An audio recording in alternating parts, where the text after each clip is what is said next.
মক্কা থেকে যখন মদিনায় যাবেন, যাওয়ার পথে তখন শিশু বয়সী, তখন হাঁটতে হাঁটতে তার ক্ষুধা লেগে গেছে, ক্ষুধার তো অবস্থা। সামনে একটু হেঁটে গেলেই আবু জাহেলের খেজুর বাগান। চিন্তা করলেন চাচার কাছে যাই, চাচার কাছে গেলে আমার মনে হয় ক্ষুধা মিটবে। আশা নিয়ে ভরসা নিয়ে আবু জাহেলের কাছে গেলেন। আবু জাহেলকে বললেন, চাচা যা, আমার খুব ক্ষুধা পেয়েছে, আমাকে একটু খেজুর দিবেন। আবু জাহেল গরম চোখে রাগান্বিত হয়ে বললেন, ওখানে একজন ব্যক্তি আছে, ওনার কাছে যাও, ওনার কাছে এক বস্তা খেজুর আছে, তুমি যদি এই বস্তাটি আমার বাসায় নিয়ে দাও, আমি তোমাকে সেই বিনিময়ে আমি তোমাকে 2টি খেজুর দিব। ছোট মানুষ, শিশু মানুষ এক বস্তা খেজুর বাসায় নিতে পারে? আল্লাহ পাকের কি দয়া, সুবহানাল্লাহ। শিশু নবী গেলেন সেই ব্যক্তির কাছে যে, ভাই এই বস্তাটি আমার ঘাড়ে। বললেন, বাবা তুমি তো খুব ছোট, তুমি কিভাবে বস্তা নিবা? দেন না ভাই। দিলেন। রাসূল পাক সাল্লাল্লাহু আলাইহি ওয়াসাল্লাম খেজুরের বস্তা নিয়ে বাসায় রওনা হলেন। আবু জাহেলের কার বাসায়? আবু জাহেলের। রাসূল পাক সাল্লাল্লাহু আলাইহি ওয়াসাল্লাম এমন ভাবে হাঁটতেছিলেন, তার কোনো ক্ষুধার্ত ছিল না, কষ্ট ছিল না, কোনো দুঃখ বেদনা ছিল না, তার চোখে মুখে ছিল হাসি খুশি। সুবহানাল্লাহ।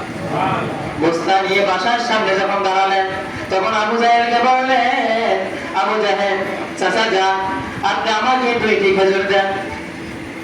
আবু জাহেল ভাবছে ছোট মানুষ কি বোঝে, তাকে 1টি খেজুর দিয়ে বিদায় করে দেব। কত বড় আবিষ্ট ছিল, কত বড় সে ধোঁকাবাজ ছিল।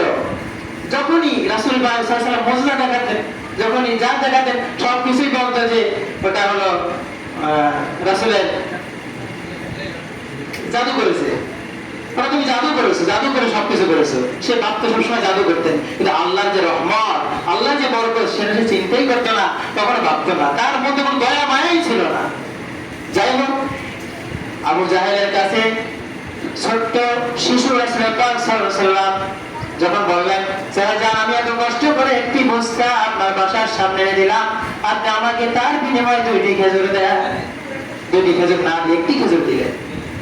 কত বড় হারামি! আল্লাহ যেন আমাদের সকলকে আবু জাহেলের মতো যত মানুষ আছে এই পৃথিবীতে এখনো, তাদের থেকে আল্লাহ যেন আমাদের সকলকে হেফাজত করেন। আরো শুনুন, সামনে আরো মজার ঘটনা আছে। রাসূল পাক সাল্লাল্লাহু আলাইহি ওয়াসাল্লাম কেমন ছিলেন, তার ঈদ মিলাদুন নবী, পবিত্র ঈদ মিলাদুন নবী আমরা যখন অনুষ্ঠান করি, আয়োজন করি, তখন কিছু মানুষের অন্তরে ব্যথা লেগে যায়। ঈদ মনে করে না, ঈদ মানে না, ঈদ লাগে না, আছে না নাই? আছে।